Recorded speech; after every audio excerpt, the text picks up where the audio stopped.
Hi there, how's everyone doing? So I'm in this beautiful park, and yes, I'm standing in the park. This is the best light that I can get, so I've decided to make this video standing up rather than sitting down. Now around me you've got like the lake. This is one of the best parks that I really enjoy coming to sometimes just to relax. It's in my local area. And what I wanted to talk about is, this is based on a live video that I did recently on my Facebook page. If you want to head over to my Facebook page, Any Journeys Counselling, you'll be able to see this live video that I did, and it was about domestic violence and, you know, this whole thing where people use the term it's just domestic, and I wanted to explore society's attitudes towards domestic violence and whether they've changed or remained the same. So I've taken some notes as usual. So the reason I decided to make this video is because there's some recent statistics that have come out, and they are that during special occasions like Christmas is a big key trigger point for lots of, there is a peak in domestic violence, but also during the World Cup. Now, some of the studies have said that when England loses, or whatever country loses in the World Cup, domestic violence soars within the households of those country members, really. My feeling is that I think they just mean that during the World Cup, because there's a lot of drinking, because there's a lot of stress and tension, because everyone wants their team to win, you know, usually when there's football matches on, people can be really highly strung, and if there are issues already in relationships, then it has an increase for the potential of anger, strong like feelings, and then that can increase domestic violence, including like verbal and physical. So there's also quite a lot of programs now which are showing domestic violence, including a recent program that I watched called 24 Hours in Police Custody. Now, something I want to talk about in terms of that particular program was the responses that the police had towards the victim that had come forward and said that she'd been a victim of not only rape but also violence as well from her partner. Is something I want to sort of talk about really is that what they did in that program was they encouraged this woman to come forward and tell her story. They said, you know, we know something's going on, we know that you're at risk, we know that you're in danger, come forward, tell your story, you know. And so she did, but then the problem was they could not evidence what she was saying, so they ended up at the end of this program saying that we cannot prosecute the offender because it's your word against theirs. Now, that would be, for me, one of the key reasons why a lot of domestic violence victims do not go put themselves forward. They do not report it.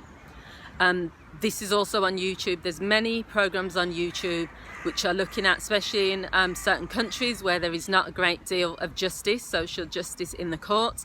You know, you can pay the lawyers, you can pay the judges to get off with most things. If a woman comes forward and says she's at risk, you know, and her husband is going to kill her, or she's you know, in danger, there's lots of like scenarios that she's placing herself in.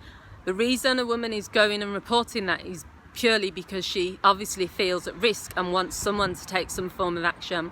Now, we all know there's been cases where people will withdraw their statements, and that could sometimes be because of they feel there's going to be repercussions.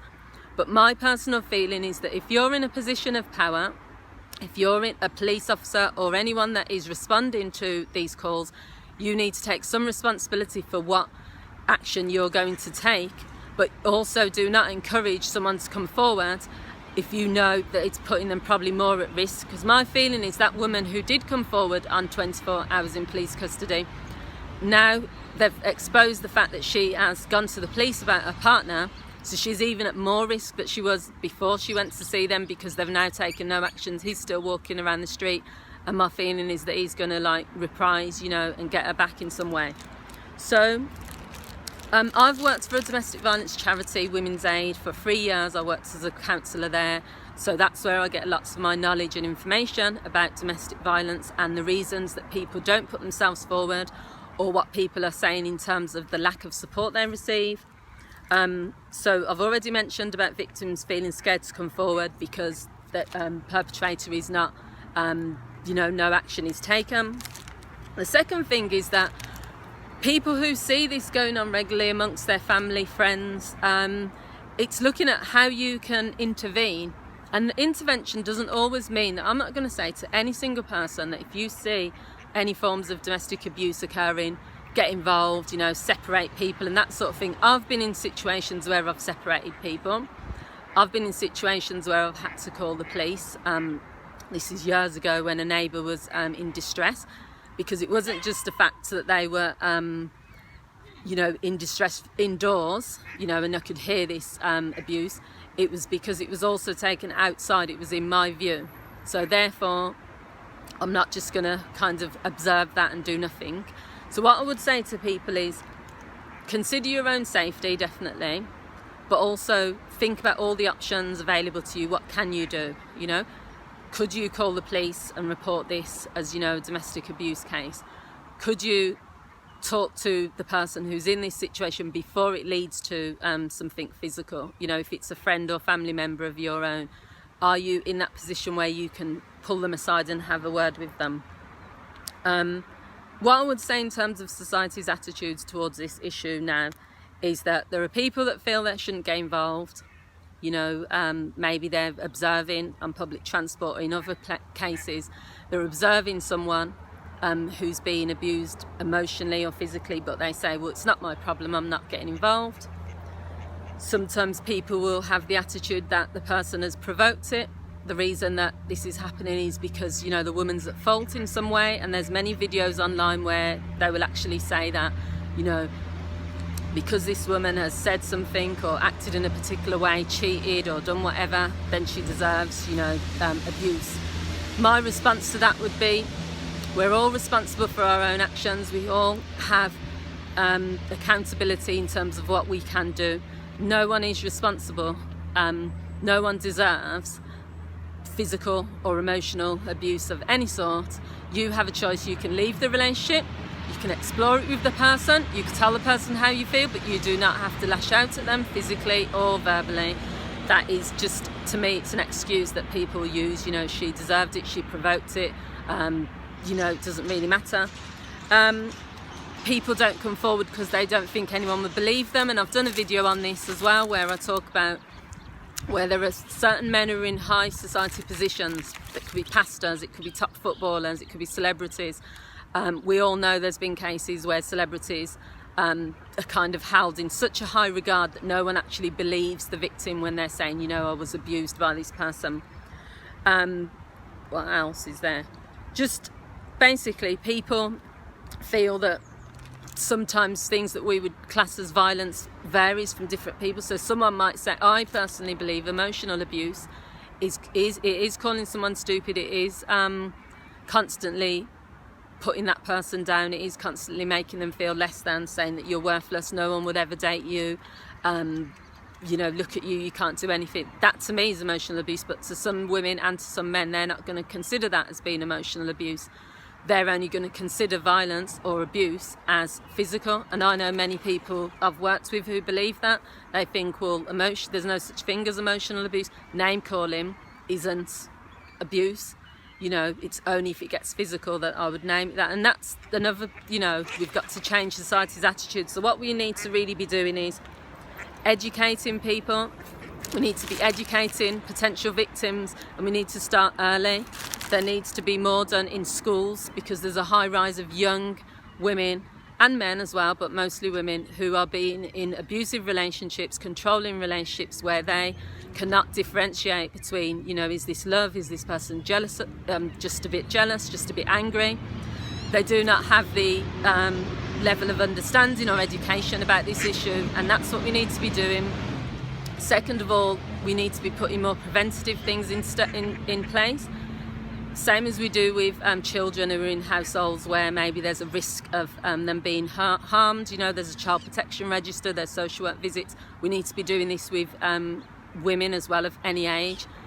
I know that the police are doing more, where they'll put alarm buttons, and they will possibly get liaison officers, they'll get witness protection or witnessed people to advocate at court, but we're still not doing enough, I don't think.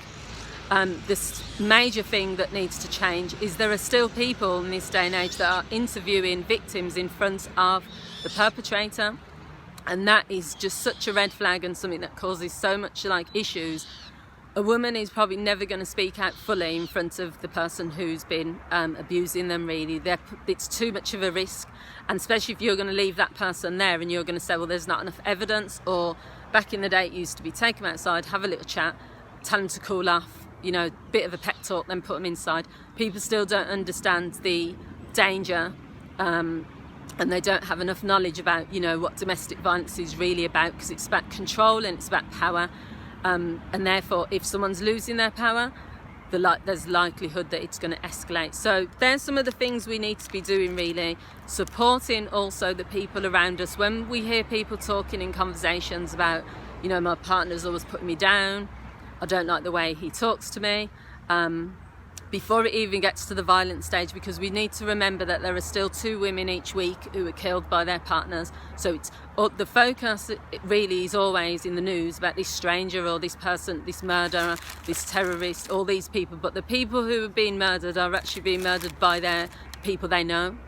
You know, that's still the top thing, that anyone who's going to get killed, it's likely to be someone that you know more than a stranger on the street. So we should sort of be focusing on that, really, by putting in preventative measures, by educating young women, by supporting young women and believing young women. So I hope you found this video useful.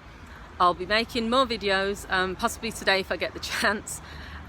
Please leave your comments, let me know if any of this makes sense to you. Also, there are lots of charities and organisations that you can go to for free advice and support. If you are watching this and you're from the UK, Birmingham and Solihull Women's Aid are a great charity that provide advice and information and support to women who are at risk of domestic violence or experiencing it. But wherever you live in the world, there's always some sort of organisation, so you can go to them for support. Thank you for watching, guys, and please leave your comments. Take care. Bye.